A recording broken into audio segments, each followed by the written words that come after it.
Dr. Yinka Olomojobi is a lawyer, a scholar, and a researcher on terrorism, who a few months ago wrote a book on the complexities of radical Islam in Africa. In this interview, he shares with us his thoughts on what's really going on with terror groups around the world. Religion is a strong emotive ideology. It's an ideology which people can die for, can kill for. It explains life and death. It tells the individual where he's going to go in the afterlife. So with that sort of ideology, religion is a strong motive force to enable the individual to become radicalized, because they believe that if they do die, whilst they're fighting a certain cause, there's a certain gateway. It opens a gateway to heaven. That's the major reason why religion is a strong variable used by terrorist groups. So does religion breed terror? Religion doesn't breed terror. I will say the individuals use religion to breed terror. The individuals can use the emotive power of religion into the mindset of individuals to make them become radicalized. So you find that most religion, they have, they have values, norms, which are positive.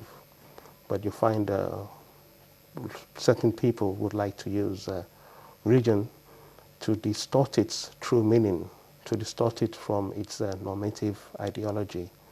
So the individuals have used this powerful force of religion to distort the minds of men so they can become radicalized and so that they can have a sense of doing what is right under, obviously, a false notion.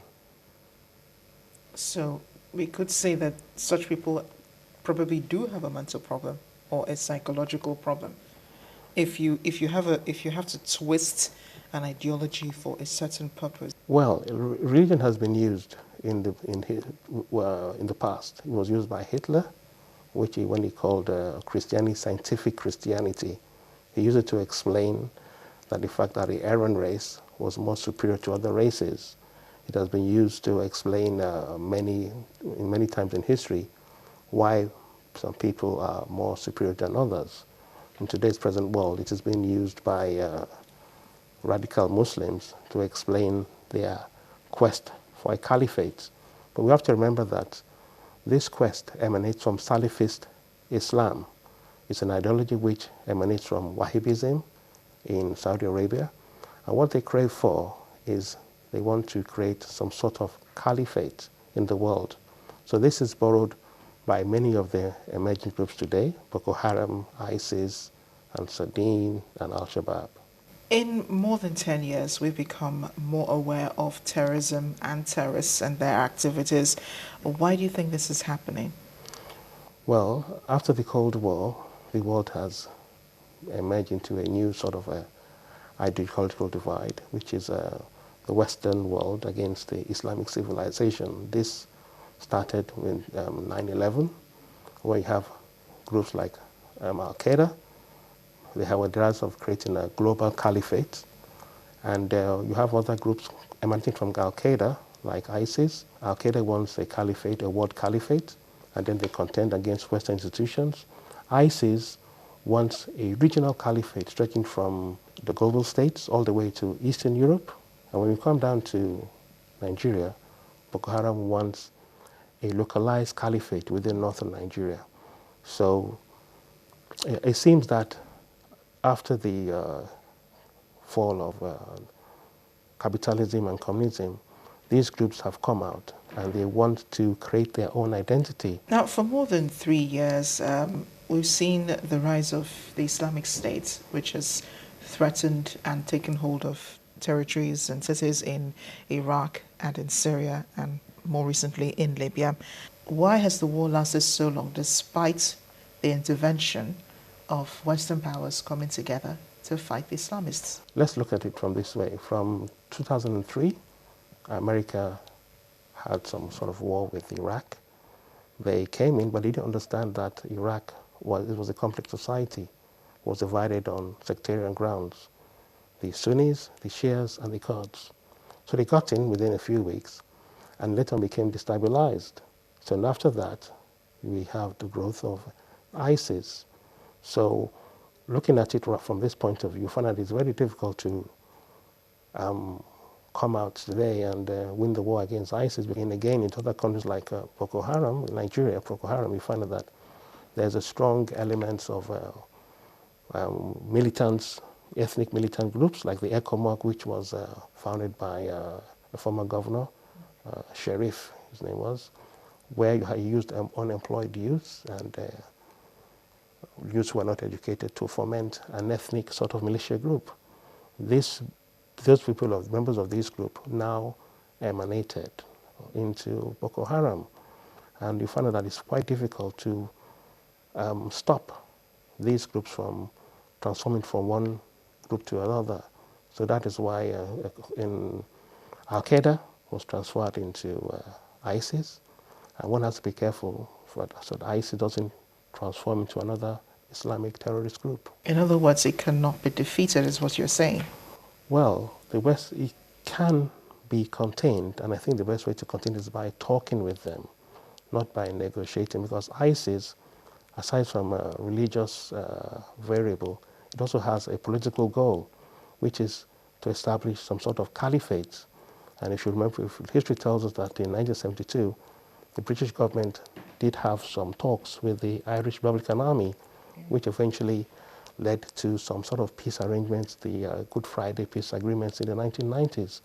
So I think where a group's ideology is not totally religious, but is based on some political ideology as well, then they can have some dialogue with them. Will that work with Boko Haram as well? Boko Haram has said that they agreed with Western education.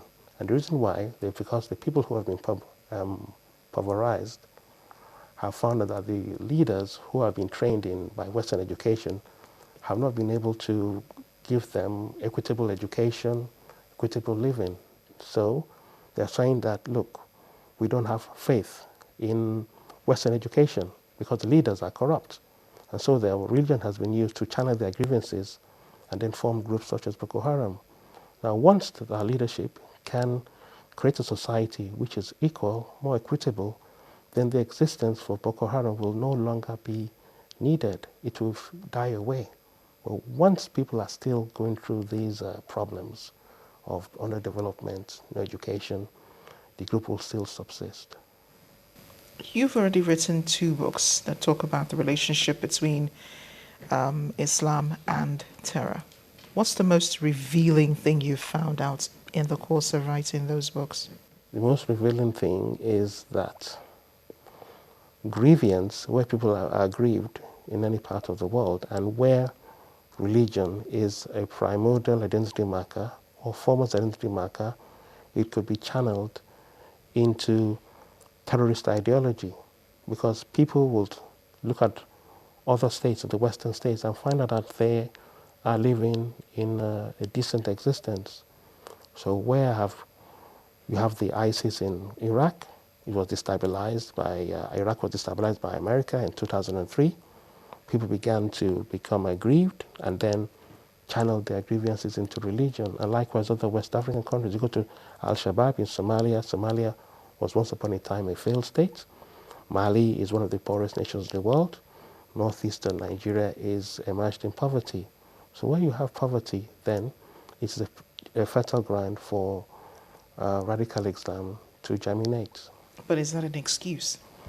It's not an excuse, but people will always be grievous once they can't, they're not able to fend, they're not able to get housing, they're not able to feed, there's unemployment, there's poverty. This is a channel for which grievance will come to be. So one way in showing a grievance is through their religious identity. So Lomon Jobi, thank you so much for joining us. Thank you. Still ahead on Diplomatic Channel. Though the referendum is a little more than a week away, the conversations have been ongoing concerning how the rest of Europe could be affected by a Brexit. Do join us again.